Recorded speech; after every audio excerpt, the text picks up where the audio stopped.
शुभ सवेर कलीसिया।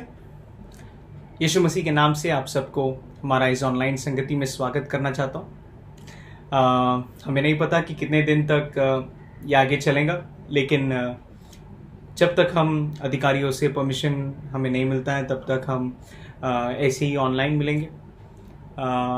अगर आप पहले बार लॉगिन कर रहे हैं हमारी संडे सेवा में तो आपको हम स्वागत करना चाहता हूँ और आपको हमारा सेवा का फॉर्मेट बताना चाहता हूँ। सबसे पहले हम आराधना के लिए आह्वान करते हैं, फिर हम कुछ गीतों के द्वारा परमेश्वर की स्तुति आराधना करते हैं, फिर उसके बाद हम वचन से संदेश सुनते हैं और आखिर में कुछ अनाउंसमेंट्स के बाद हम इस सेवा को समाप्त करते हैं।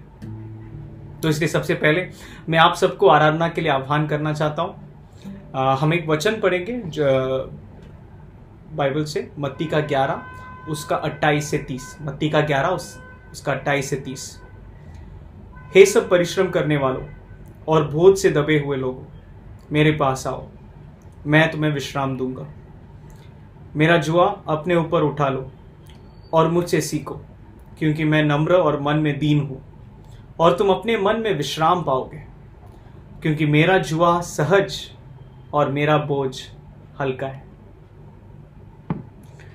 28वां वचन में जो विश्राम के बारे में लिखा है, मैं तुम्हें विश्राम दूंगा, जो यीशु मसीह कहता है, ये जो विश्राम शब्द है आज के इस युग में काफ़ी अनजान शब्द लगता है। आप कई बार सुना होगा, यार मुझे रेस्ट या विश्राम के लिए कोई वक्त नहीं मिलता। काफ़ी अनजान शब्द है ये विश्राम। मेरे प्रिय भाई बहनों, अगर आप आज इस विश्राम के बारे में जो हमको यीशु मसीह में मिलता है, अगर आप इसके बारे में नहीं जानते और तो मैं आप सबको आह्वान करना चाहता हूँ, आओ हे बोझ से दबे हुए लोगों और परिश्रम करने वालों, यीशु मसीह के पास आओ, मेरे पास आओ, मैं तुम्हें विश्राम दूंगा, जो यीशु मसीह ने कहा। अपने बच्चों को परमेश्वर बहुतायत से विश्राम देता है। इसलिए भाई बहनों, हमारे सब बोझों को और फिक्रों को यीशु मसीह पर डाल दो, क्योंकि वो हमारा ख्याल करता है। लेकिन वो यह भी कहता है कि मेरा जुआ अपने ऊपर उठा लो। हम कई बार हमारे स्वार्थ के दुनिया में जीकर परमेश्वर की संप्रभुता को हम भूल जाते हैं। हम उनके जुआ को उठाना नहीं चाहते। हम सोचते हैं, अरे हम किसी के अंडर नहीं है, हम खुद के दुनिया में जिएंगे, इसलिए हम परमेश्वर की जुआ को हमारे ऊपर नहीं उठेंगे। हम परमेश्वर की अथॉरिटी और सॉवरेंटी या संप्रभुता को हम एक्सेप्ट नहीं करेंगे, बिल्कुल स्वीकार नहीं करेंगे। लेकिन यीशु मसीह बोलता है, आओ मेरा जुआ उठा लो। क्यों? क्योंकि मैं नम्र हूं और मन में दीन हूं। और इसकी वजह से वो बोलता है कि मैं दीन हूं, इसलिए तुम जब मेरे बोझ को मेरा जुआ को अपने ऊपर उठाएंगे तो तुम्हें तुम्हारे दिलों में विश्राम मिलेगा। इसलिए जैसे हम उनके संप्रभुता में हम जैसे जैसे समर्पण करते हैं, हमें हमारे दिलों में दिन प्रतिदिन विश्राम मिलते रहेंगे। इसलिए भाई बहनों, आओ हम साथ में यीशु मसीह के पास चलते हैं। उनको हमारे बोझों को देते हैं, उनके पास देते हैं और उनके जुआ को हम उठाते हैं। आइए हम सब कुछ गीतों के द्वारा परमेश्वर की स्तुति आराधना करते हैं, सब कुछ भूलकर, जो हमारे बोझ है, जो हमारे फिक्र है, जो हमारे पाप है, परमेश्वर के सामने लाकर हम उनकी स्तुति आराधना करेंगे। एक गीत गाना चाहता हूँ जो शायद कुछ लोगों के लिए नया होगा, यीशु है मेरी पनाह। लेकिन इस गीत के साथ मैं आप सब मेरे साथ जुड़ सकते हैं गाने के लिए कि यीशु तू ही है मेरा आश्रय, तू ही है मेरा पनाह। लंगर जब आता है, तूफान जब आता है, मैं सिर्फ यीशु मसीह में विश्राम करना चाहता हूं।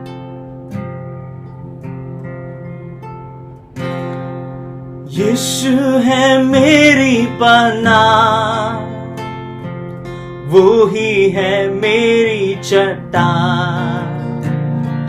यीशु है मेरी पनाह, वो ही है मेरी चट्टान। लंगर में डालता उसमें, जिस वक्त आ गिरते तूफान। लंगर में डालता उसमें, जिस वक्त आ गिरते तूफान। दुनिया के इस सफर में फिक्रों का होता जब शोर।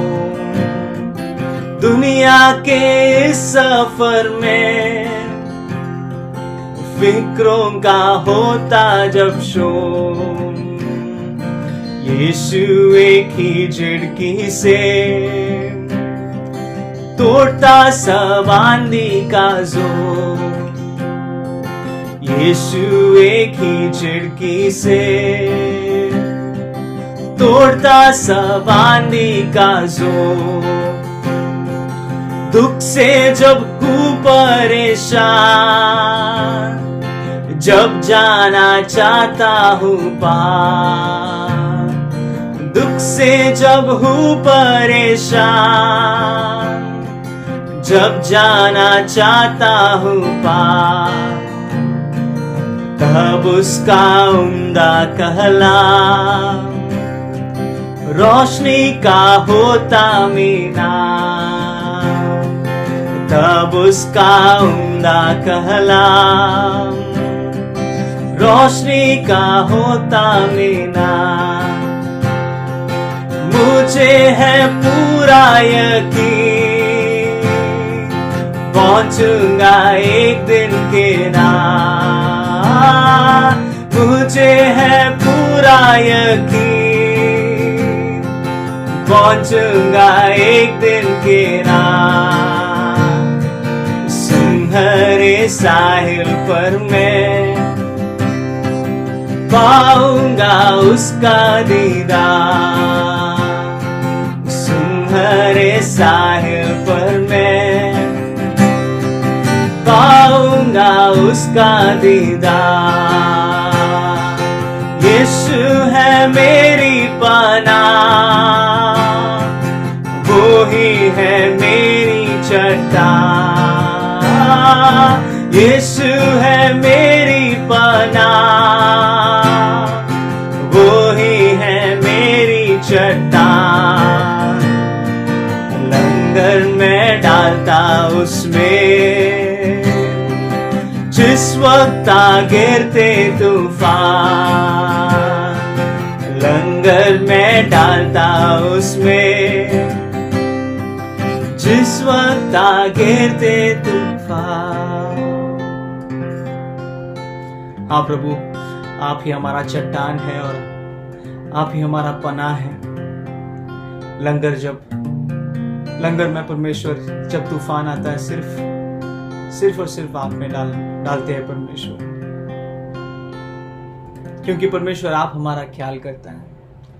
परमेश्वर हमारे माता पिता भाई बहन, हमारे चारों तरफ जो लोग हैं, उन सब से परमेश्वर, उन सब से ज्यादा परमेश्वर आप हमारा ख्याल करता है। इसलिए हम धन्यवाद करते हैं।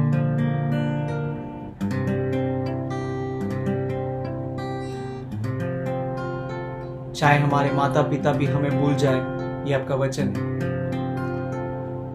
कि आप हमें कभी भूलेगा नहीं, कभी छोड़ेगा नहीं।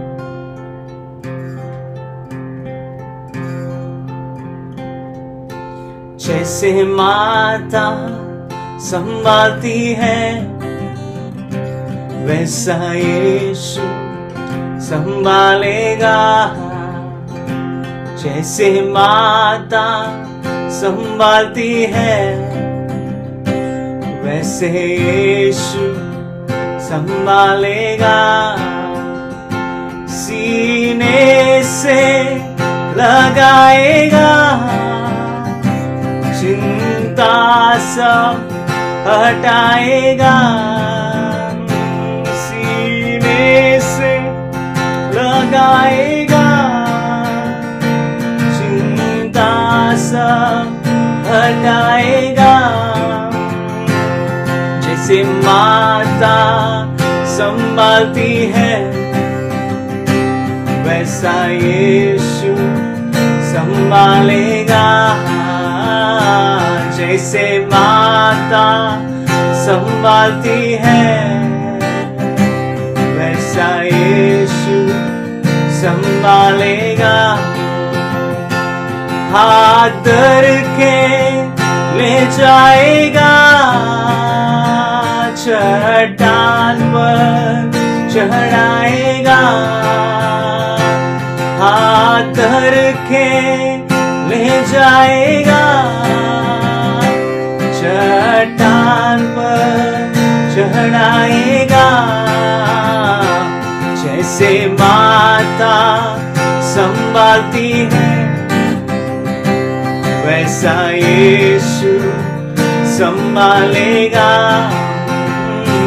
जैसे माता संभालती है वैसा यीशु संभालेगा। मेरे कारण वो घायल हुआ, मेरे पापों को उठा लिया। मेरे कारण वो घायल हुआ, मेरे पापों को उठा लिया। जैसे माता संभालती है वैसा यीशु संभालेगा। जैसे माता संभालती है वैसा यीशु संभालेगा। वो कभी भी ना छोड़ेगा, कभी भी ना त्यागेगा, कभी भी ना छोड़ेगा, कभी भी ना त्यागेगा। जैसे माता संभालती है वैसा यीशु संभालेगा। जैसे माता संभालती है वैसे यीशु संभालेगा। धन्यवाद प्रभु आपके ख्याल के लिए, आपके सोच विचार जो हमारे लिए हैं वो सबसे ज्यादा है।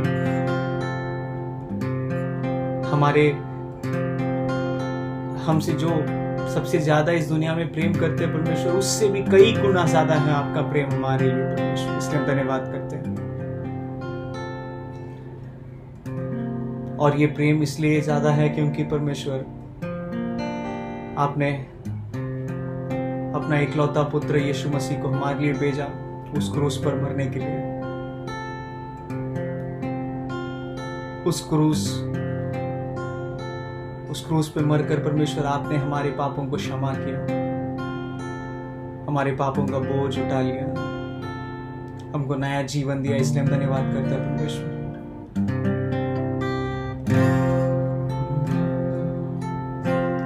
उस क्रूस की क्या बात है जिसने है हमको बचाया। यीशु मसीह ने तेरे लिए मेरे लिए लहू बहाया। उस क्रूस की क्या बात है जिसने है हमको बचाया। यीशु मसीह ने तेरे लिए मेरे लिए लहू बहाया। जब मैं गुनाहों में डूबा हुआ था, उस क्रूस पर मेरा नाम लिखा था। जब मैं गुनाहों में डूबा हुआ था, उस क्रूस पर मेरा नाम लिखा था। उस क्रूस पर मेरा नाम लिखा था। यीशु ने अपना खून बहा के उस नाम को है मिठाया। यीशु मसीह ने मेरे लिए लहू बहाया।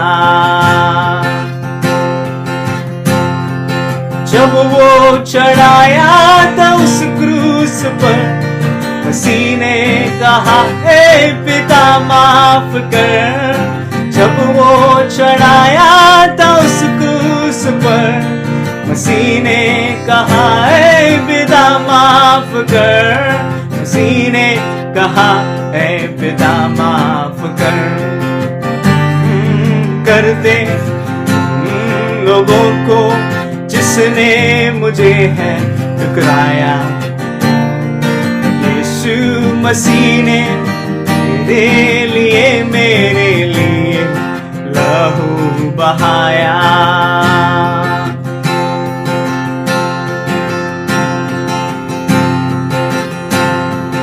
अब है गुनाहों से क्या वास्ता, मसीह संग रहूं मैं सदा।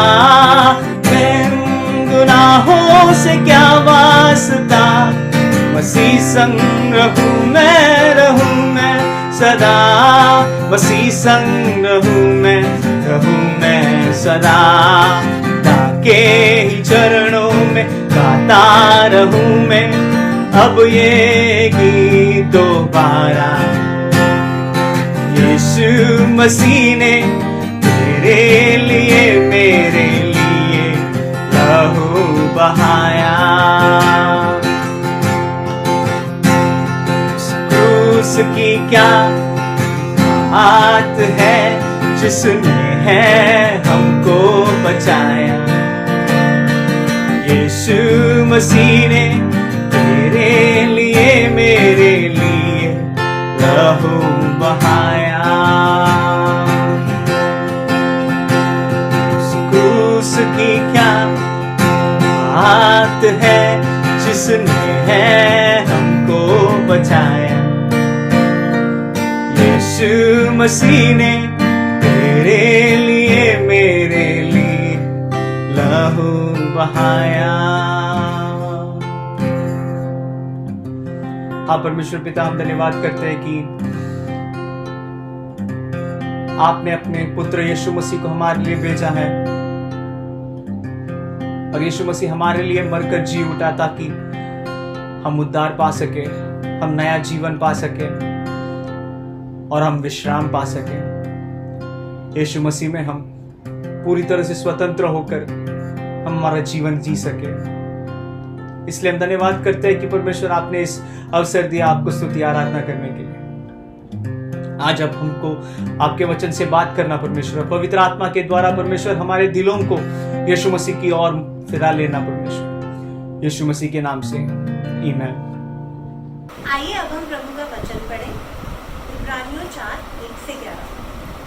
इसलिए जबकि उसके विश्राम में प्रवेश करने की प्रतिज्ञा अब तक है, तो हमें डरना चाहिए, ऐसा ना हो कि तुमने से कोई जन इससे वंचित रह जाए, क्योंकि हमें उन्हीं की तरह सुसमाचार सुनाया गया है, पर सुने हुए वचन से उन्हें कुछ लाभ न हुआ, क्योंकि सुनने वालों के मन में विश्वास के साथ नहीं बैठा।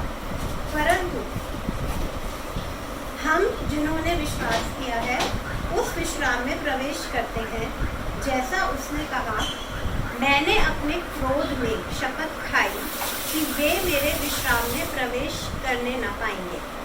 यद्यपि जगत की उत्पत्ति के समय से उसके काम पूरे हो चुके थे, क्योंकि 7वें दिन के विषय में उसने कहीं यूँ कहा है, परमेश्वर ने 7वें दिन अपने सब कामों को निपटा करके विश्राम किया।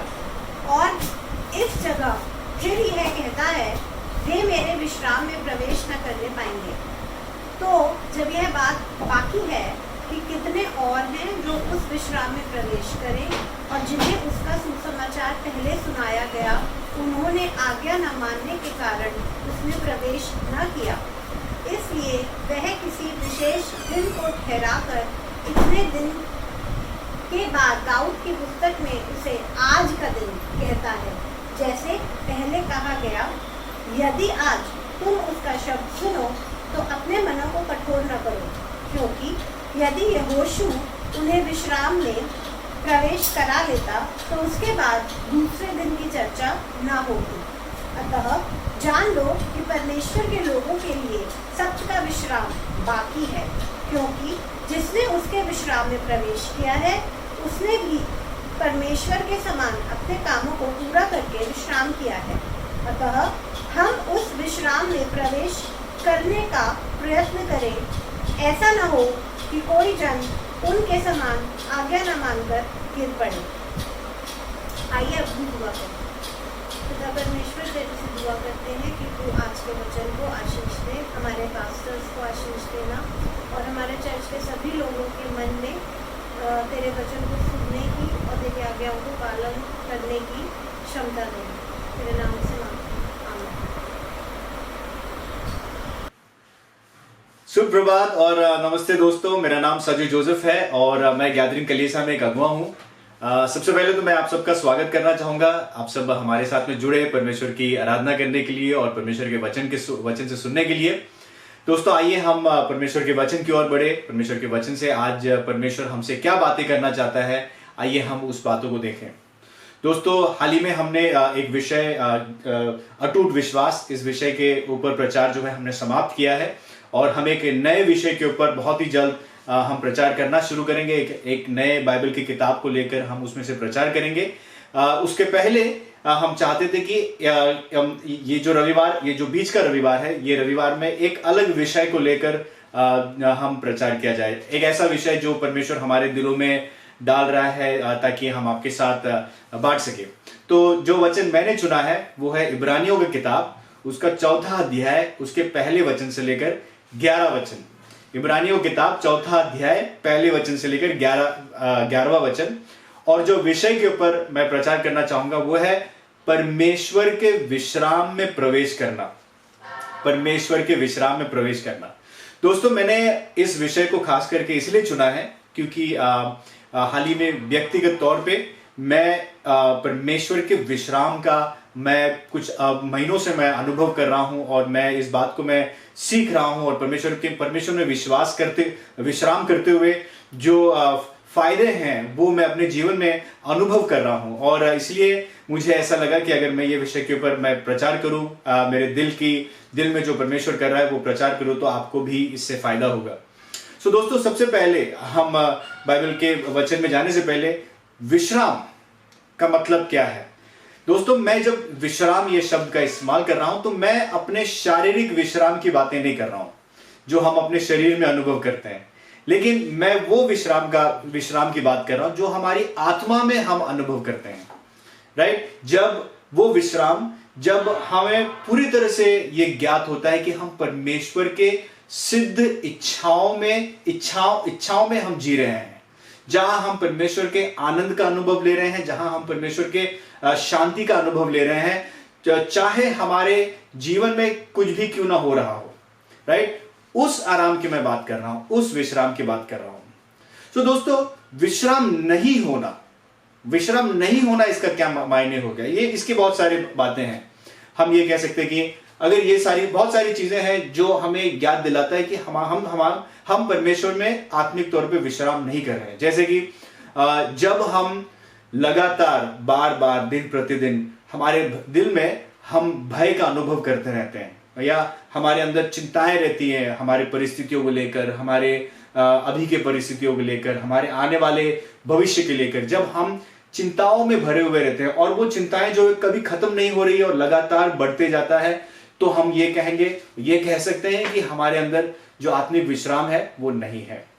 दूसरा कारण जब हम ये कह सकते हैं कि हमारे अंदर आत्मिक विश्राम नहीं है वो है जब हम अपने आप को हर दिन प्रतिदिन दोषी ठहराते रहते हैं हर चीजों के लिए। जैसे कि हमसे जो गलतियां होती है उस गलतियों को लेकर हम अपने आप को हमेशा दोषी ठहराते हैं और उस दोष भरे मनस्थिति में हम इतना गुम जाते हैं कि परमेश्वर के पीछा करने में और परमेश्वर के उद्देश्यों में आगे बढ़ने से हम अपने आप को रोक लेते हैं। जब इस तरह का वातावरण, जिस तरह की परिस्थिति हो, तो हम ये कह सकते हैं कि हमारे दिल में हम आत्मिक विश्राम का अनुभव नहीं कर रहे हैं। तीसरा, जब हम दिन प्रतिदिन लगातार बार बार हम अकेलेपन का अनुभव करते हैं, निराशपन या फिर आशाहीन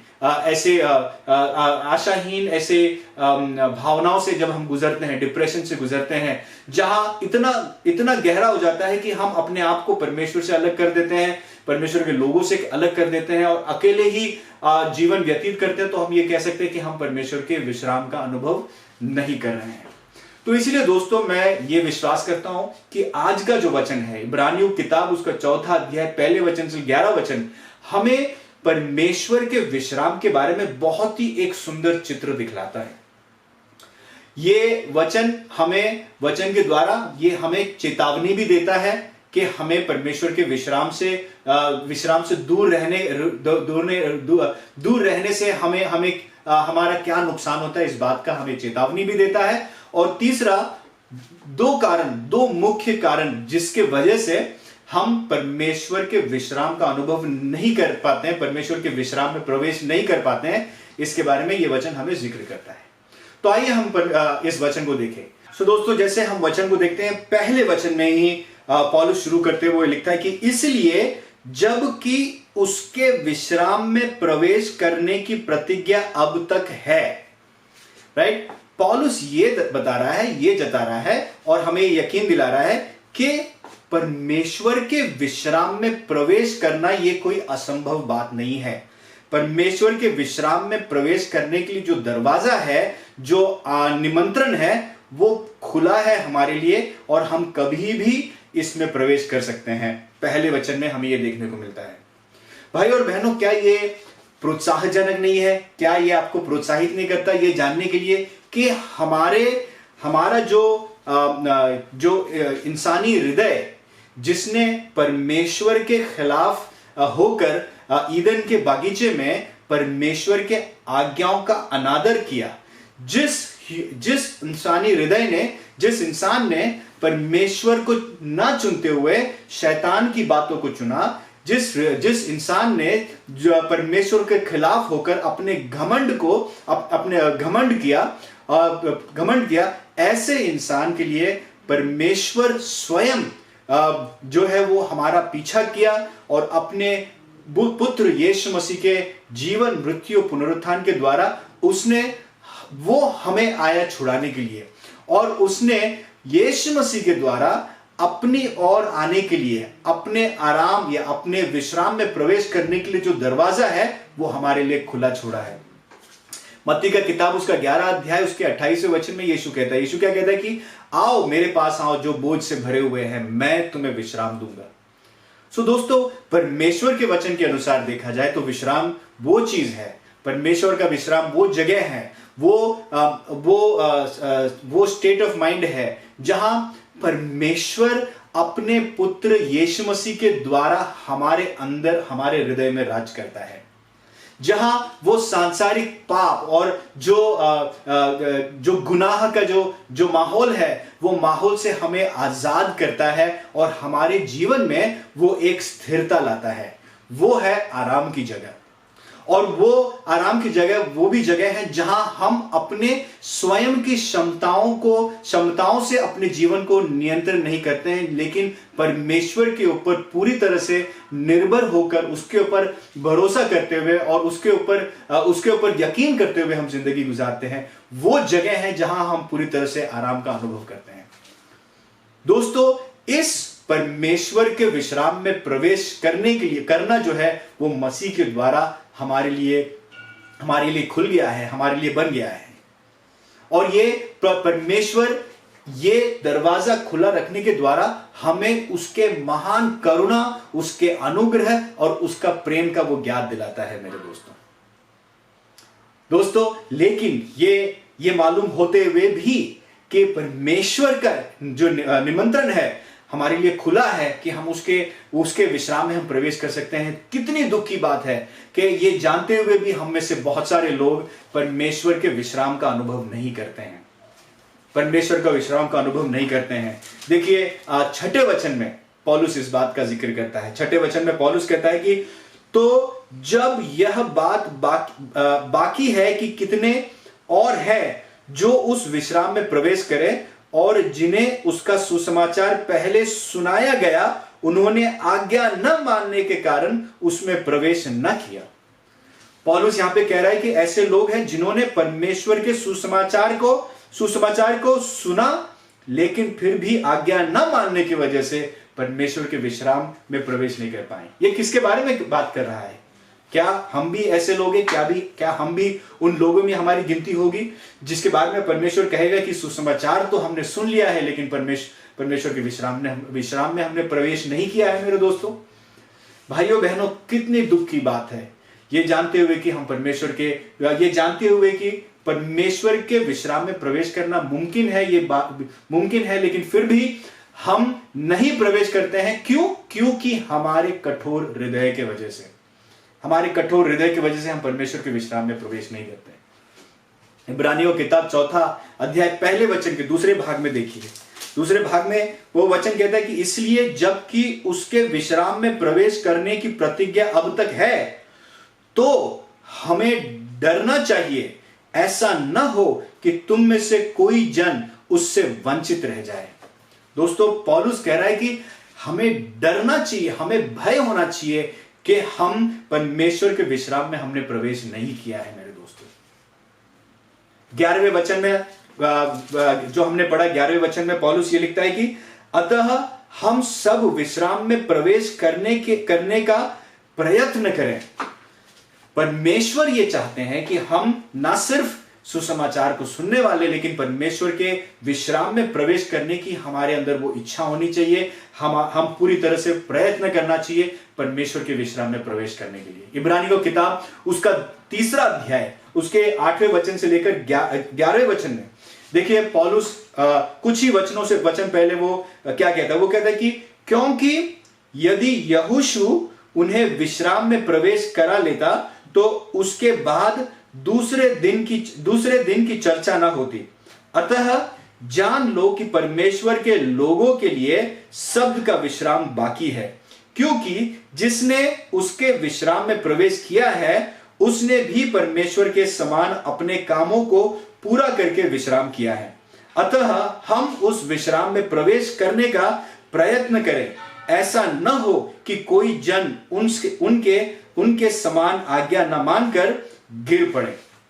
दोस्तों, हमें परमेश्वर का धन्यवाद देना चाहिए कि परमेश्वर हमें पहले जैसे वो पुराने दिनों में लोगों के साथ उनकी प्रतिक्रिया होती थी, उस तरह की प्रतिक्रिया हमारे साथ नहीं करता, जहां वो हमें अपनी आराम से वंचित रखता है या अपने विश्राम से वंचित रखता है।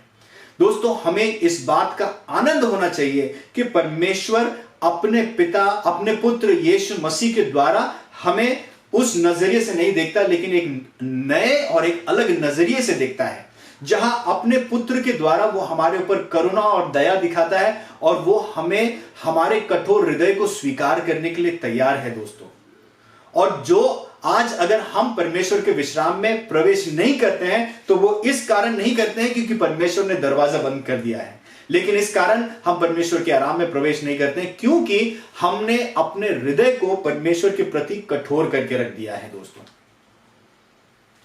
और दोस्तों, दो कारण हमें आज के ही वचनों में देखने को मिलता है किस तरह से हमारे कठोर हृदय परमेश्वर के विश्राम में प्रवेश करने से हमें रोकता है।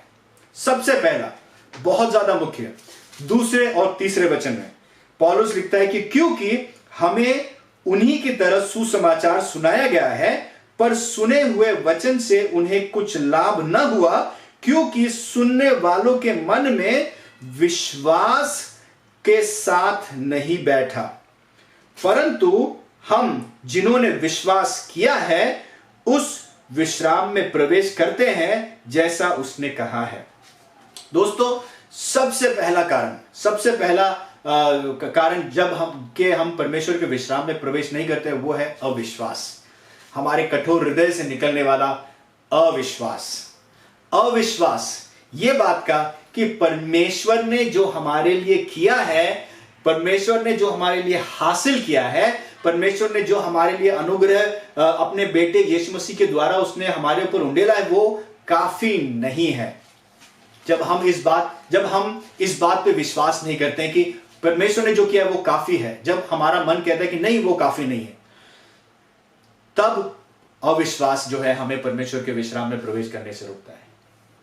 जब हमारे अंदर अविश्वास आता है, आने वाले भविष्य के बारे में जब हम सोचते हैं, जहां पर हम ये सोचते हैं कि हमें ये लगता है कि परमेश्वर काफी नहीं है हमारे जीवनों में, हमारे जीवन को नियंत्रण करने के लिए। परमेश्वर जो स्वर्ग और पृथ्वी बनाने वाला, आकाश भूमंडल को बनाने वाला, जो शुरुआत से ही अंत को जानने वाला परमेश्वर, ये मुझे सुरक्षित नहीं रख सकता है। ये जब अविश्वास हमारे अंदर आ जाता है, जहां पर हम भय हो जाता है, भयभीत हो जाते हैं, चिंतित हो जाते हैं हमारे फ्यूचर को लेकर, हमारे भविष्य को लेकर, तब जो है हम परमेश्वर के विश्राम में प्रवेश नहीं करते। अविश्वास मेरे दोस्तों, हालांकि हमें विश्वास होना चाहिए कि परमेश्वर हमारे लिए एक बहुत ही सिद्ध भविष्य बनाए रखा है। वो विश्वास जब हम करते हैं, जब हमारी परिस्थिति हम जैसे सोचते वैसे नहीं है, लेकिन हमारे अंदर विश्वास है कि एक ना एक दिन परमेश्वर जरूर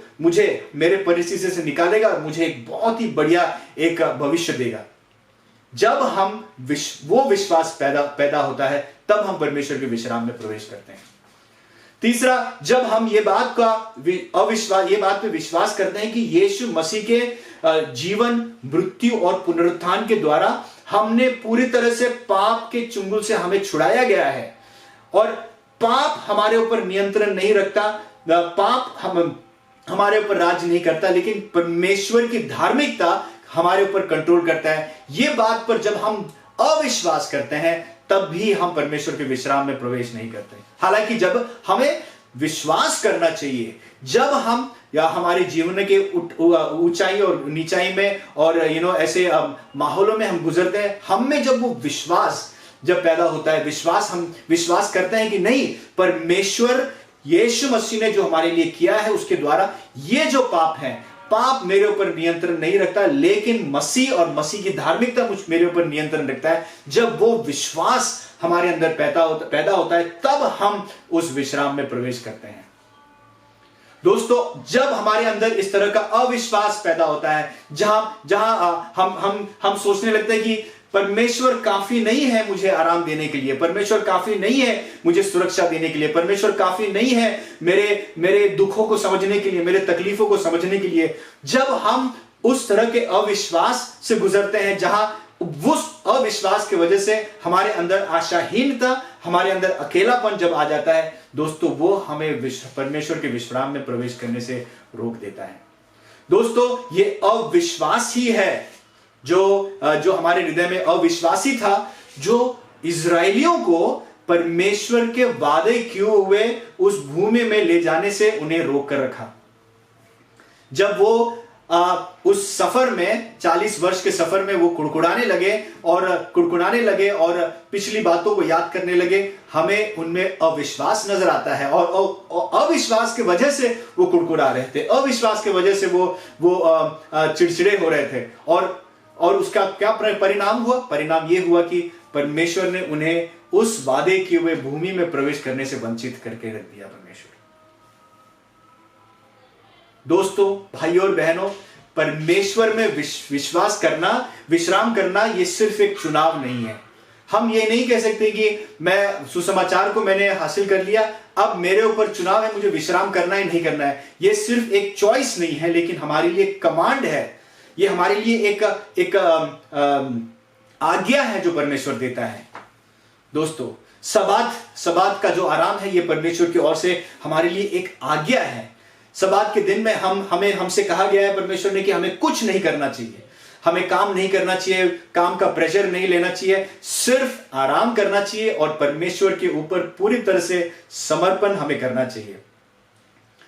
परमेश्वर आज्ञा देता है कि उसके सारे बच्चे सबात के इस विश्राम का वो पालन करें। आप बताइए, आप में से कितने लोग हैं जो दृढ़ता से एक दिन आप बिना कुछ काम किए आप घर पर बैठ सकते हैं, बिना चिंता किए हुए कल के बारे में। जहां आप अपने लैपटॉप को खोलते नहीं है काम करने के लिए, जहां आप स्क्रीन में नहीं देख रहे हैं अपने सेटिस्फैक्शन के लिए, लेकिन वो पूरा दिन आप परमेश्वर के ऊपर आपने अपना फोकस को रखा है, जहां आप परमेश्वर के ऊपर आपके विश्वास को टिकाए रखा है। कितने लोग, हम में से कितने लोग हैं जो सप्ताह में एक दिन ऐसे निकालकर बिना चिंता के हम गुजार सकते हैं? अगर आपका जवाब यह है कि नहीं, ये मेरे लिए असंभव है इस वक्त, तो मैं चाहूंगा तो आपको यह सवाल आपसे पूछना चाहिए कि क्या आप परमेश्वर में विश्राम कर रहे हैं? अगर आप विश्राम कर रहे हैं तो सप्ताह में एक दिन निकालकर आप परमेश्वर के ऊपर आप निर्भरता क्यों नहीं दिखा सकते हैं? क्या आप परमेश्वर के ऊपर विश्राम कर रहे हैं, यहां पर आपके स्वयं की क्षमताओं के ऊपर विश्वास कर रहे हैं? सो दोस्तों, अविश्वास, सबसे पहली अविश्वास से हमें बचकर रहना चाहिए। हमारे हृदय में अविश्वास को जगह नहीं देनी चाहिए। हमारे दिलों में अविश्वास का प्रभाव हमारे दिलों में नहीं पड़ने देना चाहिए। जब हम अविश्वास को जगह देते हैं, तब हम परमेश्वर के विश्राम में प्रवेश नहीं करते हैं। दोस्तों, दूसरा तरीका कारण जिसकी वजह से हम परमेश्वर के विश्राम में प्रवेश नहीं करते हैं, वो है अनाज्ञाकारिता, जहां परमेश्वर के आज्ञाओं का पालन नहीं करते हैं मेरे दोस्तों। और दोस्तों, यहां पर मैं उन अनाज्ञाकारिता की बातें नहीं कर रहा हूं जो अनजाने में हो जाती है हमसे। कई बार हम तो 100% हम सिद्ध नहीं है, तो हमारे साथ गलतियां होती है, अनजाने में हम बहुत सारी चीजें करते हैं जो परमेश्वर के वचन के अनुसार। लेकिन उन बातों का मैं जिक्र नहीं कर रहा हूं, लेकिन मैं उन बातों का जिक्र कर रहा हूं जहां हम जानबूझकर, जानते हुए, अपने पूरे होशो हवास में हम परमेश्वर के खिलाफ हो जाते हैं। परमेश्वर ने जो नहीं करने के लिए कहा है वो जब करते हैं दोस्तों, ये जो बात है, जब हम इस तरह की अनाज्ञाकारिता का स्वभाव हमारे अंदर दिखाई देता है, तो दोस्तों ये हमें परमेश्वर के विश्राम में प्रवेश करने से रोकता है मेरे दोस्तों।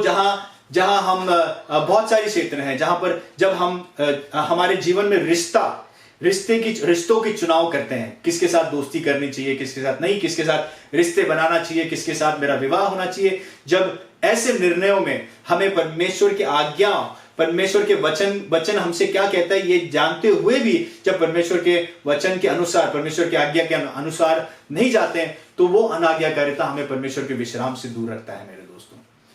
जहां हम ऐसे नौकरियों को चुनते हैं जहां हम परमेश्वर की आदर नहीं कर पाते, जो नौकरियां हमारे पूरे समय को, पूरे सप्ताह को, पूरे खून को चूस लेता है, जिसकी वजह से हम परमेश्वर के साथ समय नहीं बिता पाते हैं, परमेश्वर के कलीसिया में जुड़ नहीं पाते हैं, तो ये जानते हुए भी जब हम ऐसी नौकरियों को एक्सेप्ट कर लेते हैं, तब हम अनाज्ञाकारिता दिखाते हैं और वो हमें परमेश्वर के विश्राम में प्रवेश करने से रोकते हैं।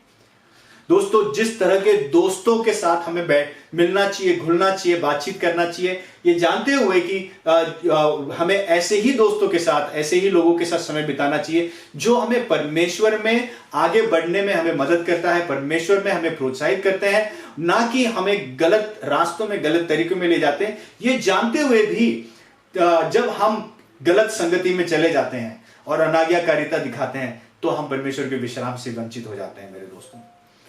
हम बहुत सारे ऐसे और भी क्षेत्र हैं दोस्तों जहां हम जानबूझकर, जानते हुए, मालूम होते हुए कि परमेश्वर नहीं चाहेगा कि मैं इस क्षेत्र में प्रवेश करूं, परमेश्वर नहीं चाहेगा कि मैं ये करूं, जब हम करते हैं वो सारी बातें हमें परमेश्वर के विश्राम से वंचित रखता है। जब हम अनाज्ञाकारिता दिखाते हैं परमेश्वर के वचन को ना सुनने से, जहां हमें परमेश्वर के वचन को सुनना चाहिए, परमेश्वर के वचन को पढ़ना चाहिए, परमेश्वर के वचन को ग्रहण करना चाहिए, चाहे वो अपने किताब से, वचन बाइबल से बातचीत कर रहा हो, या फिर हम परमेश्वर अपने संदेशों से बातचीत कर रहा हो, या फिर अपने हमारे दोस्तों और मित्रों के द्वारा हमसे जब बात कर रहा हो, और हम ये अनजाने सुनते नहीं हैं, जहां हमें सुनना चाहिए और सुनते नहीं है और अनाज्ञाकारिता दिखाते हैं, दोस्तों ये हमें परमेश्वर के आराम में प्रवेश करने से वंचित करता है। जहां हमें परमेश्वर का वचन जब हमें प्रचलित करता है, कन्विक्ट करता है, जहां हमें पश्चाताप करना चाहिए और पश्चाताप करना चाहिए, और ये मालूम होते हुए कि मुझे पश्चाताप करना चाहिए, फिर भी जब हम पश्चाताप का जीवन नहीं बिताते हैं, तो वो अनाज्ञाकारिता है जिसकी वजह से हम परमेश्वर के विश्राम से वंचित हो जाते हैं।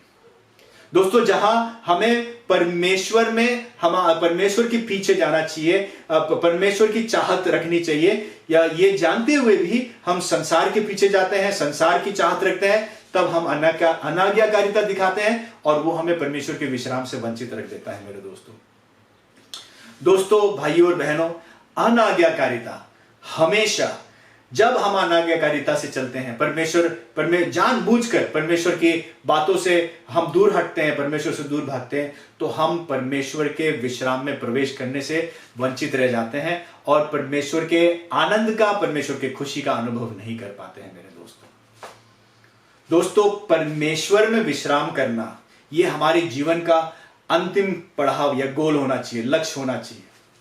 परमेश्वर में विश्राम करना यह हमारा लक्ष्य होना चाहिए, क्योंकि कई बार जो प्रार्थनाओं का उत्तर या प्रार्थनाओं का जवाब हम हासिल करने की चाहत में रहते हैं, वो प्रार्थनाओं का जवाब हमें परमेश्वर के आराम में हमें मिलेगा, परमेश्वर के विश्राम स्थान में हम उसे हासिल कर पाएंगे। हमारे ब्रेक थ्रूज जो हमें लगता है कि जब मेरे जीवन में ब्रेक थ्रू आ जाएगा, जब मेरे जीवन में परमेश्वर जो मेरी प्रार्थनाओं का जवाब दे देगा, जो मेरी चाहते हैं वो दे देगा, तब मैं परमेश्वर में विश्राम करूंगा। अगर हम ये सोच रहे हैं तो हमें ये मालूम होना चाहिए कि कई बार हमारे प्रार्थनाओं का जो जवाब है वो विश्राम के क्षेत्र में है। तो परमेश्वर ये हमसे चाहेगा कि जबकि हमारे पास वो जवाब नहीं है, जबकि हम वो अच्छी चीजों का अनुभव नहीं कर रहे हैं, तब हम परमेश्वर के ऊपर विश्वास करते हुए उसमें हम विश्राम करें, और विश्राम किस जगह पर, विश्राम के स्थान पर परमेश्वर हमारी प्रार्थनाओं का जवाब देगा। विश्राम की जगह है जहां परमेश्वर हमें पूरी तरह से हमारे पाप के चंगुल से आजादी देता है, हमारी आदतों से हमें आजादी देता है। हम अब इस वक्त जब पाप से संघर्ष करते हैं, हम ये नहीं कहना जब मेरे संघर्ष से मैं पूरी तरह से निकल जाऊंगा तब मैं विश्राम करूंगा, नहीं। जब हम संघर्ष कर रहे हैं, क्या आप ये विश्वास करते हैं, या क्या विश्वास करते हैं कि परमेश्वर काबिल है आपको इसमें से निकालने के लिए, आपको आपके उस तनाव भरे परिस्थिति से निकालने के लिए? अगर हम विश्वास में बढ़ेंगे, विश्वास में आगे बढ़ेंगे दोस्तों, तब हम उस विश्राम की जगह पर हम पहुंचेंगे, और विश्राम की जगह पे हम पूरी तरह से टोटल फ्रीडम का अनुभव कर पाएंगे दोस्तों, जहां हम अकेला नहीं महसूस करेंगे, जहां हम अच्छी चीजों से हमें ऐसा नहीं लगेगा कि हमें अलग किया गया है। और इसीलिए दोस्तों, आइए, जैसे पौलुस हमसे कहता है, पौलुस हमसे जैसे कहता है कि आइए हम संघर्ष करें कि हम परमेश्वर के विश्राम में प्रवेश करें। हमारे अंदर एक संघर्ष होना चाहिए दिन प्रतिदिन कि हम परमेश्वर के विश्राम में प्रवेश करें, और उसमें प्रवेश करने से हमारे हृदय जहां कठोर होते हैं, उस कठोरता को हमसे दूर हटाना है। वो कठोरता के वजह से जो अविश्वास हमारे अंदर पैदा होता है, उसे हमें अपने जीवन से निकालना है। जो अनाज्ञाकारिता हम दिखलाते हैं, जहां जानबूझकर परमेश्वर की आज्ञाओं का पालन नहीं करते, उस परमेश्वर का जिसने अपने अनुग्रह को, अपने दया को, अपने प्रेम को हमारे प्रति इतने बड़े तादाद में उसने उंडेला है मेरे दोस्तों, तब हम परमेश्वर के उस विश्राम में प्रवेश करते हैं। दोस्तों, मैं आशा करता हूं कि इस वचन ने आपको प्रचलित किया है ये जानने के लिए कि ये कितना जरूरी है हमारे लिए कि हम परमेश्वर के विश्राम में प्रवेश करें, और कहीं हमारे कठोर हृदय की वजह से हम उससे वंचित ना रह जाएं। तो आइए दोस्तों, अपनी आंखों को बंद करें, मैं आप सबके लिए प्रार्थना करना चाहूंगा। प्यारे पिता, हम धन्यवाद देते हैं इस सुबह के लिए। परमेश्वर, आपने जो वचन के द्वारा हमसे बात किया है, परमेश्वर, जो हमारे गुनाहों को आपने जिसका खुलासा किया है, जहां हम अविश्वास के वजह से और अनाज्ञाकारिता के वजह से आपके उस विश्राम में प्रवेश करने से अपने आप को रोक देते हैं। परमेश्वर, इस बातों के लिए परमेश्वर, हम आपके पास माफ़ी मांगते हैं। हम मांगते हैं परमेश्वर कि आप हमें माफ़ कर। परमेश्वर, क्या हमारे कठोर हृदय की वजह से हम आपके विश्राम में हम प्रवेश नहीं करते हैं। दोस्तों, परमेश्वर, मैं मांगता हूँ, परमेश्वर, मैं प्रार्थना करता हूँ कि आप हमें मदद कर आने वाले दिनों में, कि हम परमेश्वर अपनी क्षमताओं से नहीं, अपने ताकतों से नहीं, अपनी बुद्धि से नहीं, लेकिन परमेश्वर आपके पवित्र आत्मा के सामर्थ्य के द्वारा, पवित्र आत्मा के उस मदद के द्वारा परमेश्वर हम दिन प्रतिदिन विश्वास में बढ़े और आज्ञाकारिता में बढ़े। परमेश्वर, मैं ये सारी प्रार्थना मेरे लिए और मेरे सारे दोस्तों के लिए, मेरे सारे भाई और बहनों के लिए मैं प्रार्थना करता हूँ। आमीन। धन्यवाद दोस्तों। आप सबको नमस्ते। मैं विभांशु गैदरिंग कलीसिया की ओर से आप सबका बहुत स्वागत करता हूं। और जो पहली बार हमारे साथ जुड़े हैं, हम आपका तहे दिल से अभिनंदन करते हैं। और जब तक हमें भारत सरकार की ओर से एक साथ इकट्ठा होने की सूचना नहीं मिल जाती है, तब तक हम इसी प्रकार से लाइव स्ट्रीम में आपके साथ बने रहेंगे। हमारी संडे सर्विस की सूचनाएं कुछ इस प्रकार से हैं कि संडे को सुबह 10:30 बजे इंग्लिश के लिए सभा शुरू होती है और 11:30 बजे हिंदी के लिए। इसके अलावा हम लोग सप्ताह में छोटे छोटे ग्रुपों में, गुटों में मिलते हैं, जिनको हम गॉस्पेल कम्युनिटी कहते हैं, जहां समय होता है।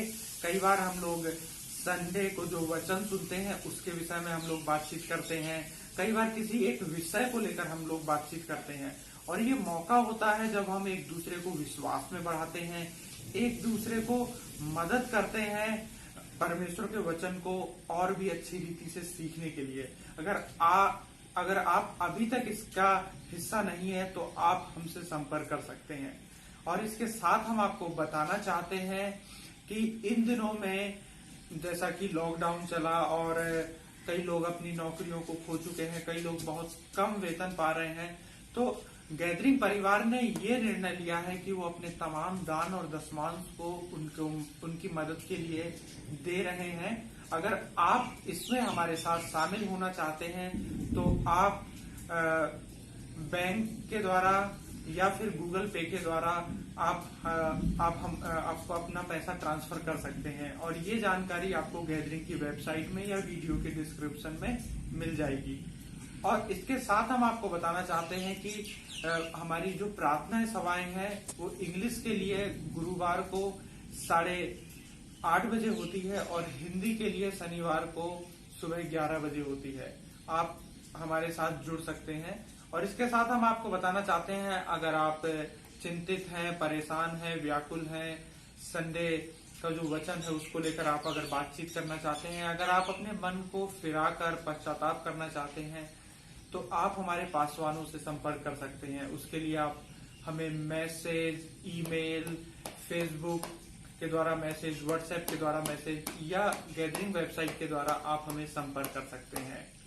और हमारी कामना है कि आप स्वस्थ रहें, सुरक्षित रहें और अगले सप्ताह आपसे फिर मुलाकात होगी। धन्यवाद।